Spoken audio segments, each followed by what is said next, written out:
আসসালামু আলাইকুম ওরহমতুল্লাহি ওবারাকাতুহু। আবার চলে আসলাম সেই কাঙ্ক্ষিত গরুর শেডটি আমার দেখানোর জন্য। এত ব্যস্ততার মাঝে আসলে দেখানো হয়ে ওঠে না, যেহেতু আমার আহ, একা নিয়ে কাজটা করা একটু মুশকিল হয়ে যায়, যেহেতু আবার আমার একটা মেয়েও আছে, মেয়েকেও টাইম দিতে হয়। তো এই হচ্ছে আমার সেই গরুর শেডটি। গরুর শেডটি কিন্তু দুই ভাগে বিভক্ত হয়েছে, কারণ মাঝেই দরজাটি দেওয়া হয়েছে, এই জন্য দুই দিকে ভাগ করে সেটি দেওয়া হয়েছে। এই দিকটাতে ৩টার জন্য, কিন্তু গরু যেহেতু নেই, কম, ওই জন্য প্রশস্ত করে রাখা হয়েছে গরুগুলোকে। তো এই দিকটাতে আমার যে বড় বকনাগুলো আছে এই সেটটাতে রাখা হয়েছে। হচ্ছে চোর কোম্পানি, ওনার মুখটা ভরিয়ে ফেলে, আর ইনি হচ্ছে ভদ্র, ওনার মুখ পরিষ্কার থাকে সব সময়। তো এই হচ্ছে আমার সেই গরু সেটটি। এদিকে ৩টা আর ওই দিকটাতে ৩টার ওই যে দৌড়ে হচ্ছে খড়ের পালা বা যেটাই হোক না কেন, খড় রাখা হয়েছে। আর এদিকে ছোটগুলো, এই হচ্ছে আমার ছোট বকনাটা, আর এটা হচ্ছে আমার সেটার মধ্যে একমাত্র যে কিনা ষাঁড় গরু কালোটা, আর এগুলো হচ্ছে বকনা। এটা হচ্ছে সেই ষাঁড় গরুটি। তো এই দিকটাতেও কিন্তু ৩টার জন্যই জায়গা রাখা হয়েছে।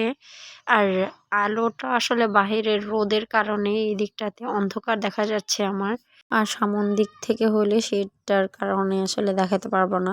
এদিকে প্রচুর রোদ, এখন শীতের সময়, কিন্তু তারপর রোদ উঠেছে, যার কারণে ভিতরটা অন্ধকার দেখা যাচ্ছে, কিন্তু এমনিতে কিন্তু আলো আছে। তো এই যে আমি শেডগুলো এইভাবে করেছি, কোনাগুলো কিন্তু আমি একদম মেরে দিয়েছি, গোল করা হয়েছে যাতে কোনো ধরনের ময়লা টয়লা আটকে না থাকে। পানির এটা, আর ওদিকে হচ্ছে খাবারের মানে খড়ের জন্য। এটা হচ্ছে দুইটার জন্য একসাথে করা হয়েছে। এটাতে এই দিক থেকে পানি খাবে, আর এটাতে দুইটা গরুর মধ্যে এদিকেটা এদিকে পানি খাবে, কিন্তু খড় খাবে দুইটা একসাথে।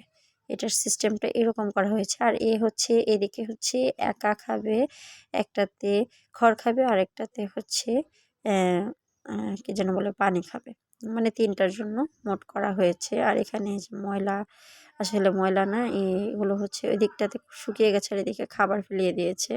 এগুলো মোটামুটি পরিষ্কার করা হয়েছে, কিন্তু তারপরেও অপরিষ্কার তো করবে। যে দেখিয়ে যেতে যেতে কিন্তু গরু বাথরুম করে দিল। তো যাই হোক, তো এটা হচ্ছে খড় খাওয়ার আর পানি খাওয়ার। আর এইদিকে হচ্ছে দুইজন গরু একসাথে খড় খাবে, আর দুই দিকে তো পানি খাবে।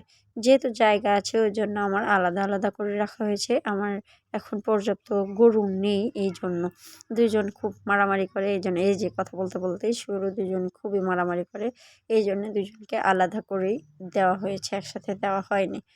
তো দেখা যাক, এই হচ্ছে দুইজনের একসাথে খড় খাবে, আর দুই দিকে দুইজনে পানি খাবে। দুইটা সিস্টেম এরকম রাখা হয়েছে, মানে একই ধরনের মডেল ওই দিকেও রাখা হয়েছে আর কি। আর এত দামের খাবার আমার ফেলে দিল, এটা তো আর ফেলে দেওয়া যায় না, আমি তুলে দিলাম যতটা পারি।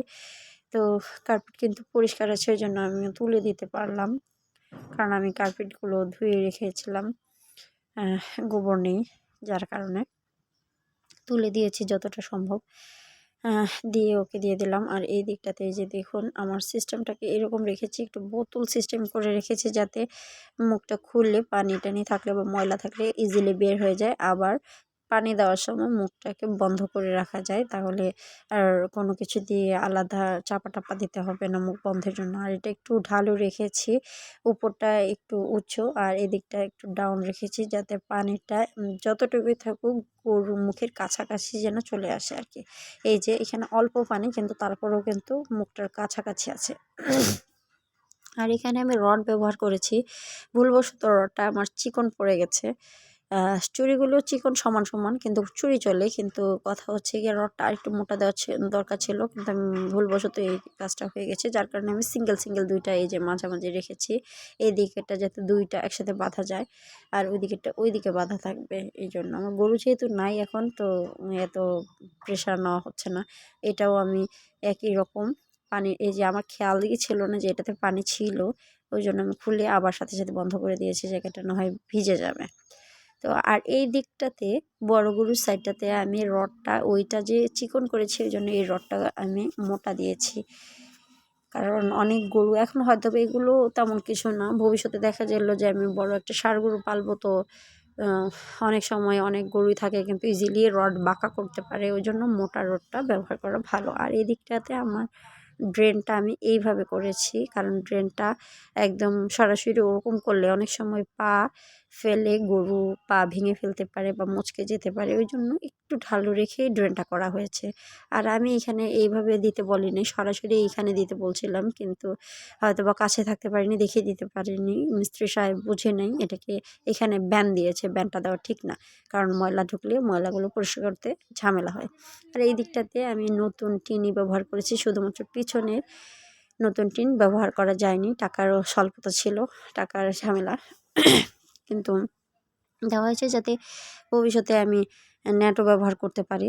যাই হোক, চলে আপাতত এখন শীতের সময়। তো এই হচ্ছে আজকের ব্লগ।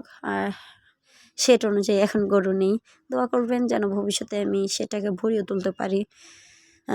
টাকা পয়সাই সব কিছুর মূল। যাই হোক, সবাই ভালো থাকবেন, সুস্থ থাকবেন। আসসালামু আলাইকুম।